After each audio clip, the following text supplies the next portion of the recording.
हिंदी की पाठशाला में आप सभी का हार्दिक स्वागत है। मैं राधा चतुर्वेदी। आज इस वीडियो में आपके लिए जो टॉपिक लेकर आई हूँ उसका नाम है प्रत्यय। प्रत्यय किसे कहते हैं, क्या होते हैं, कैसे इनका प्रयोग किया जाता है, क्यों किया जाता है, ये सभी हम जानेंगे इस वीडियो में। तो चलिए शुरू करते हैं आज का टॉपिक प्रत्यय। पहले हम प्रत्यय की परिभाषा जान लेते हैं। ऐसे शब्दांश जो किसी शब्द के अंत में लगकर, कहाँ पर लगकर, अंत में, अंत का मतलब बाद में लगकर उसके अर्थ को नया रूप दे देते हैं, अर्थात नया शब्द बनाते हैं। क्या कहलाते हैं वह कहलाते हैं प्रत्यय। तो इतना तो हम समझ ही गए कि ऐसे शब्दांश जो किसी शब्द के अंत में लगकर उसके अर्थ को नया रूप देते हैं, अर्थात नया शब्द बनाते हैं, प्रत्यय कहलाते हैं। प्रत्यय जो होते हैं उनके कितने भेद होते हैं, तो देखते हैं। प्रत्यय के दो भेद होते हैं। कितने भेद होते हैं? दो। पहले जो प्रत्यय होते हैं उनको कृत प्रत्यय कहा जाता है। कौन से प्रत्यय? कृत प्रत्यय। और जो दूसरे वाले प्रत्यय होते हैं उनको तद्धित प्रत्यय कहते हैं। कौन से प्रत्यय कहते हैं? तद्धित। तो प्रत्यय के भेद जो हुए वो हुए दो। पहला कृत प्रत्यय और दूसरा तद्धित प्रत्यय। आइए जानते हैं कि ये दोनों ही प्रत्यय क्या कार्य करते हैं। पहले हम कृत प्रत्यय की परिभाषा जानेंगे कि कृत प्रत्यय कौन से होते हैं। कृत प्रत्यय यानी कि क्रिया के मूल रूप, हिंदी में जिसको हम क्रिया कहते हैं उसको संस्कृत में धातु कहते हैं। तो क्रिया के मूल रूप अर्थात धातु के पीछे लगकर संज्ञा और विशेषण शब्दों की रचना करने वाले प्रत्ययों को कृत प्रत्यय कहते हैं। क्या कहते हैं? कृत प्रत्यय। कृत प्रत्यय से बनने वाले शब्द कृदंत कहलाते हैं। कृत प्रत्यय से बनने वाले जो शब्द होते हैं वह क्या कहलाते हैं? वह कहलाते हैं कृदंत।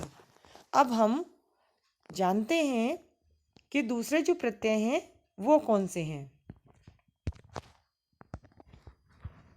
पहले ये जान लेते हैं कि जो कृत प्रत्यय से बनने वाले शब्द हैं वो कौन कौन से हैं। देखिए, जैसा कि हम पढ़ चुके हैं, अभी हमने पढ़ा था कि कृत प्रत्यय जो होते हैं वो धातु में लगते हैं। अब देखिए, जो संस्कृत में जैसे धातु होती है पठ, संस्कृत में धातु होती है क्रीड जिसका मतलब होता है खेलना। संस्कृत में जो और शब्द भी होते हैं, तो उससे पहले हम इन दो धातुओं को समझ लेते हैं। जैसे पढ़ शब्द है, पढ़ना क्या है? क्रिया है, यानी मूल शब्द हो गया पढ़ना। उसमें यदि हम आई प्रत्यय जोड़ देते हैं तो हमारा एक नया शब्द क्या बनता है? पढ़ाई। यानी पढ़ाई का मतलब पढ़ने की क्रिया जिसके द्वारा हो रही है उसको कहते हैं हम पढ़ाई कर रहे हैं। फिर खेल शब्द है, खेल भी एक क्रिया है।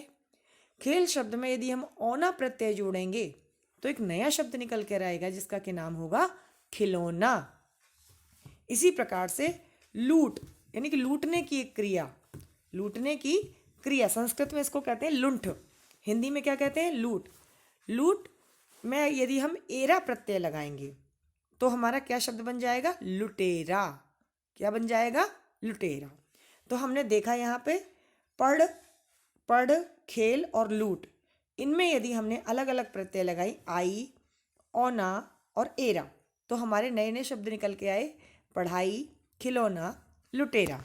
तो ये हमने जाना। अब हम जानते हैं तद्धित प्रत्यय के बारे में कि तद्धित प्रत्यय कहाँ प्रयोग होते हैं।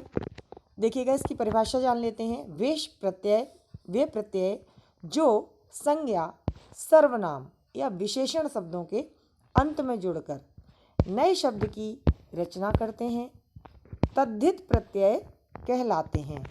देखिएगा, क्या कहलाते हैं? वह तद्धित प्रत्यय कहलाते हैं। यहाँ पर आप देख रहे होंगे ताद्धित लिखा हुआ है, ताद्धित नहीं होगा, ये मात्रा एक्स्ट्रा लग गई है, यहाँ तद्धित ही होगा। तद्धित प्रत्यय जो हैं वो संज्ञा, सर्वनाम और विशेषण में लगते हैं और नए शब्द बनाते हैं। इनके कुछ उदाहरण देख लेते हैं कि किस प्रकार से इनका प्रयोग किया जाता है। इनके उदाहरणों के लिए देखिएगा, शब्द दिए गए हैं। पहला शब्द दिया गया है इतिहास, दूसरा शब्द है गरम, तीसरा शब्द है मीठा। अभी पहले हमने क्या देखा था, जो कृत प्रत्यय थे वो क्रिया में लग रहे थे, और ये जो तद्धित प्रत्यय हैं ये क्रिया नहीं है, ये सर्वनाम शब्द है। मान के चलिए इतिहास या गरम या मीठा, है ना, ये संज्ञा सर्वनाम सभी में लगते हैं, लेकिन कृत प्रत्यय केवल क्रिया में लगते हैं। अब यहाँ देखिए, इतिहास जो है हमारा संज्ञा शब्द है।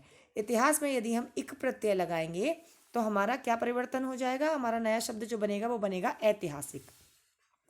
ऐसे ही देखिए, इतिहास था, यहाँ पर ई थी, और एक प्रत्यय लगाने से यहाँ पर ए का परिवर्तन हो गया। ये भी होता है, एक प्रत्यय तो यहाँ आई गई। ऐसे ही भूगोल में लगा देंगे तो बन जाएगा भौगोलिक। यदि हम समाज शब्द में लगा देंगे तो बनेगा सामाजिक। ठीक है, यदि हम दिन शब्द में लगा देंगे तो बनेगा दैनिक। ये हमें ध्यान रखना है। ऐसे ही गर्म शब्द है और इसमें आहट प्रत्यय लगा दी तो हमारा एक नया शब्द क्या बना, गर्माहट। ऐसे ही घबराना शब्द है, कोई घबरा गया, उसमें यदि आहट लगा देंगे तो क्या बन जाएगा, घबराहट। कोई चिल्ला रहा है और उसमें यदि हम आहट प्रत्यय लगा देंगे तो चिल्लाहट बन जाएगा। तो घबराहट, चिल्लाहट, गर्माहट, ऐसे ही कई प्रकार के शब्द बन जाएंगे। अच्छा, अगला देखिएगा, मीठा, जो मीठेपन का भाव है, मीठा शब्द है। मीठा भी क्या है, संज्ञा है। आपने संज्ञा शब्दों में पढ़ा होगा, गुणवाचक संज्ञा या गुणवाचक विशेषण, है ना, गुणवाचक विशेषण, विशेषण में पढ़ा था। ठीक है, उसमें आस प्रत्यय जोड़ दी तो एक नया शब्द हमारा क्या बन गया, मिठास। यदि ये मीठा यहाँ नहीं होता, मान के चलिए खट्टा शब्द होता, क्या शब्द होता, खट्टा, तो खट्टा शब्द में हमारा क्या बन जाता, खटास। खट्टा शब्द में यदि हम आस लगा देते तो क्या नया शब्द बनता, खटास। जैसा कि हमने देखा कि प्रत्यय मूल रूप से दो प्रकार के थे, कृत और तद्धित। अच्छा, हिंदी में कुछ उर्दू भाषा के या अरबी फारसी भाषा के जो शब्द हैं उनके भी कुछ प्रत्यय प्रयोग किए जाते हैं। देखिएगा, जैसे उनके कुछ उदाहरण बता देते हैं। जैसे मदद शब्द है, उसमें गार प्रत्यय लगा देंगे तो मददगार। ऐसे ही तलब शब्द में गार प्रत्यय लगा देंगे, तलबगार।